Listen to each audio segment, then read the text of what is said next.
Korean airlines का एक जहाज फ्लाइट 007 न्यूयॉर्क से साउथ कोरियन कैपिटल सोल जा रहा था।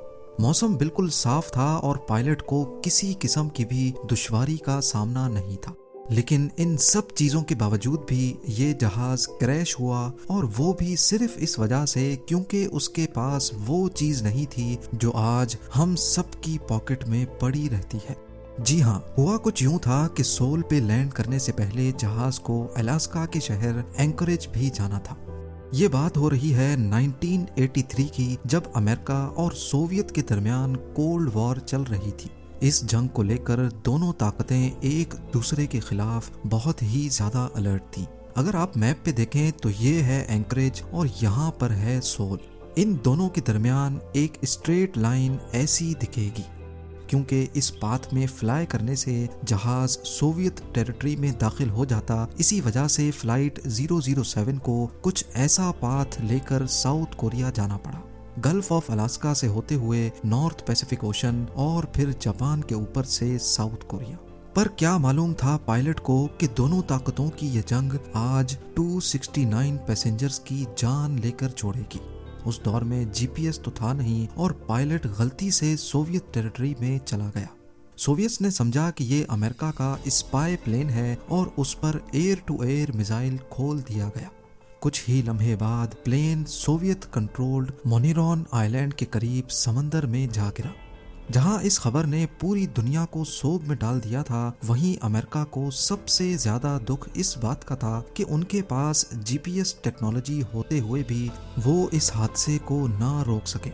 जी हाँ, उस वक्त जीपीएस सिर्फ अमेरिकन मिलिट्री का एक टूल हुआ करता था। पर इस वाक़े के बाद ही 16 सितंबर 1983 को अमेरिकन प्रेसिडेंट रोनाल्ड रेगन ने जीपीएस को सिविलियन यूज के लिए खोलने का ऐलान कर दिया, और वो भी बिल्कुल फ्री। जेम टीवी की वीडियोस में एक बार फिर से खुशामदीद।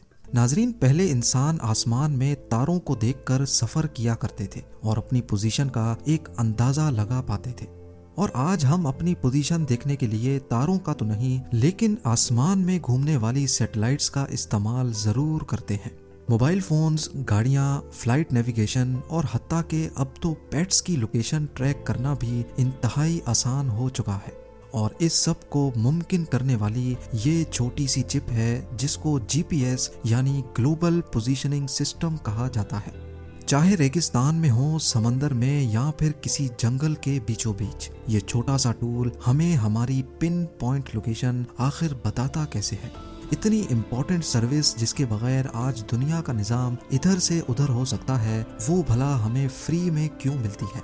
और गूगल मैप्स जीपीएस के जरिए लाइव ट्रैफिक प्रेडिक्शन कैसे कर पाता है। इन सवालों के जवाब जानने के लिए ज़रूरी है कि पहले हम ये जानें कि जीपीएस काम कैसे करता है। ये तो हम सबको मालूम होगा कि हमारे फ़ोन में जीपीएस रिसीवर होता है। जैसे ही हम अपनी लोकेशन सर्विस ऑन करते हैं तो ये अर्थ को ऑर्बिट करने वाली 24 जीपीएस सैटेलाइट से सिग्नल रिसीव करने लगता है। इस सिग्नल में हमारी लोकेशन नहीं होती, बल्कि इस सिग्नल में सिर्फ टाइम होता है। सैटेलाइट में एक एटॉमिक वॉच होती है जिसको दुनिया की सबसे एक्यूरेट वॉच भी कहा जाता है। सैटेलाइट को अपनी लोकेशन तो मालूम होती है, लेकिन हमारे फोन की नहीं। इसको ये अच्छी तरह मालूम होता है कि किस घंटे, किस मिनट और किस सेकंड में ये दुनिया के किस हिस्से के ऊपर मौजूद होगी। सैटेलाइट रेडियो सिग्नल के जरिए हमारे फोन में लगे जीपीएस रिसीवर को अपना टाइम बताती है और अपनी लोकेशन भी भेजती है। जिस वक्त ये रेडियो सिग्नल जनरेट होता है, उस वक्त सैटेलाइट की एटॉमिक वॉच पे जो भी टाइम होता है, ये सिर्फ वो बताती है। रेडियो सिग्नल लाइट की स्पीड से ट्रेवल करता हमारे फोन में आ पहुंचता है। लेकिन सवाल ये है कि सैटेलाइट का टाइम और उसकी लोकेशन मालूम पड़ जाने से हमें हमारी लोकेशन कैसे मालूम पड़ती है। फर्ज कर लें आप पेरिस के आईफल टावर के पास खड़े हैं और सैटेलाइट स्विट्जरलैंड के ऊपर है। बेशक लाइट की स्पीड बहुत फास्ट है, लेकिन इस इतने बड़े फासले को कवर करने के लिए सिग्नल को आप तक पहुंचने में थोड़ा सा टाइम तो बेशक लगेगा। सिग्नल रिसीव होने के बाद फोन अपने टाइम को सैटेलाइट से भेजे गए टाइम से मैच करता है और डिफरेंस निकालता है कि ये सिग्नल कितना डिले से पहुंचा है। अगर ये डिले 0.002 सेकंड्स है तो अब ये जानना मुश्किल नहीं होता कि सैटेलाइट हमसे कितना दूर है। कैसे? ये भी बहुत आसान है। लाइट की स्पीड जो कि 3 लाख किलोमीटर एक सेकंड में कवर करती है, जिसका मतलब ये हुआ कि 0.002 सेकंड में लाइट 600 किलोमीटर ट्रेवल करेगी। तो अब ये कहना गलत नहीं होगा कि सैटेलाइट ने जब सिग्नल भेजा था उस वक्त वो हमसे 600 किलोमीटर दूर थी।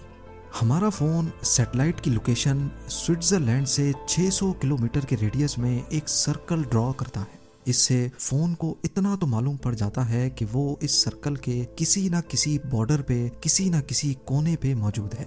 पर यह सर्कल तो बहुत बड़ा है। हमारा फ़ोन इस पूरे सर्कल के बॉर्डर पे कहीं ना कहीं मौजूद है, ये जानना हमारे लिए काफ़ी नहीं है। इस लोकेशन को एक्यूरेट बनाने के लिए यही सारा प्रोसेस दूसरी सैटेलाइट के साथ भी किया जाता है, जिसको हम सैटेलाइट बी का नाम देते हैं। लेट्स सपोज सैटेलाइट बी इस वक्त स्पेन के ऊपर है और हमारे फ़ोन ने इस तमाम कैलकुलेशन से ये मालूम किया कि ये सैटेलाइट हमसे 1100 किलोमीटर दूर है। अब हमारे फ़ोन के पास एक नहीं बल्कि 2 सर्कल्स आ गए, एक सैटेलाइट ए का और दूसरा सैटेलाइट बी का। ये दोनों सर्कल्स जहां पर भी एक दूसरे के साथ इंटरसेक्ट करेंगे, हमारा फ़ोन भी वहीं पे मौजूद होगा। इस लोकेशन को अब मजीद पिन पॉइंट एक्यूरेट करने के लिए फ़ोन को कम से कम 4 सैटेलाइट से सिग्नल रिसीव करने पड़ते हैं। जितने ज़्यादा सर्कल्स बनते जाएंगे, हमारी लोकेशन भी उतनी ही ज़्यादा एक्यूरेट होती जाएगी। इस सारे प्रोसेस में समझने की बात यह है कि लोकेशन सर्विस का सबसे बड़ा ताल्लुक टाइम से है। अगर तो रिसीवर यानी हमारे फ़ोन का टाइम 1 सेकंड भी गलत होगा तो लोकेशन में हज़ारों किलोमीटर्स का डिफरेंस आ जाएगा। इस मसले से निपटने के लिए जैसे जैसे टेक्नोलॉजी बढ़ती जा रही है, वैसे वैसे जीपीएस चिप्स भी जदीद होती जा रही हैं। आजकल कई जीपीएस डिवाइसेस में बिल्ट इन बैटरीज दी जा रही हैं और उनके अंदर अपनी क्लॉक मौजूद होती है। मोबाइल ऑपरेटर्स और इंटरनेट की मदद से ऑटोमेटिक टाइम को अपडेट भी किया जाता है। अब सवाल उठता है कि आजकल तो कोई फ्री में किसी को मशवरा भी नहीं देता, तो आखिर फिर इतनी बड़ी फैसिलिटी फ्री कैसे है? क्या इस सर्विस के जरिए पूरी दुनिया पर नज़र तो नहीं रखी जा रही? पूरी दुनिया का GPS system US department of defence control करता है। ये सैटेलाइट्स सिर्फ 1 वे सिग्नल भेज सकती हैं और इनको तो ये भी मालूम नहीं होता कि इनको किस वक्त कौन कहां से यूज़ कर रहा है। तो इस बात का तो सवाल ही पैदा नहीं होता कि फ्री सर्विस देकर हम पर नज़र रखी जा रही हो। और ये फ्री तो कंज्यूमर के लिए है, जबकि मोबाइल मैन्युफैक्चरर्स, एयरलाइन इंडस्ट्री और ट्रांसपोर्ट सेक्टर से सालाना टैक्स लेकर इन जीपीएस सैटेलाइट्स की कॉस्ट को पूरा किया जाता है। ये टेक्नोलॉजी अब इतनी कॉमन हो चुकी है कि अगर ये ना हो तो पूरे दुनिया की इकोनॉमी को अच्छा खासा नुकसान उठाना पड़ सकता है। फ्लाइट नेविगेशन डिस्टर्ब हो जाएगी, ट्रांसपोर्ट कंपनीज अपनी ट्रक्स को ट्रैक नहीं कर पाएंगी, ट्रैकर कंपनीज का बिजनेस बंद हो जाएगा और हो सकता है कि आपका फेवरेट रेस्टोरेंट आपको वक्त पर ऑर्डर भी डिलीवर ना कर पाए। अगर बात की जाए गूगल मैप्स की, तो लाइव ट्रैफिक प्रेडिक्शन में भी सबसे बड़ा हाथ जीपीएस का ही होता है। अगर हमारे फ़ोन का जीपीएस ऑन होगा तो गूगल मैप्स हर थोड़े वक्त के बाद हमारी लोकेशन अपने सर्वर पे अपडेट करता है। इससे गूगल के एआई बॉट को मालूम पड़ जाता है कि पॉइंट ए से पॉइंट बी तक पहुंचने के दरमियान हमने कहीं स्टॉप किया कि नहीं और हमारी स्पीड कितनी थी। यही इंफॉर्मेशन गूगल उसी रोड पर मौजूद दूसरे मोबाइल यूज़र से भी लेता है और फिर इन तमाम इंफॉर्मेशन की बेसिस पे प्रिडिक्शन की जाती है कि आया रोड पर एवरेज स्पीड क्या है, ये रोड दिन के कौन से टाइम पे ज़्यादा जैम होता है और किस वक्त यहाँ आसानी से गुजरा जा सकता है। ये सारी इंफॉर्मेशन हज़ारों मोबाइल यूज़र्स की लोकेशन लेने के बाद ही प्रिडिक्ट की जा सकती है। उम्मीद है ज़ेम टीवी की ये वीडियो भी आप लोग भरपूर लाइक और शेयर करेंगे। आप लोगों के प्यार भरे कमेंट्स का बेहद शुक्रिया। मिलते हैं अगली शानदार वीडियो में।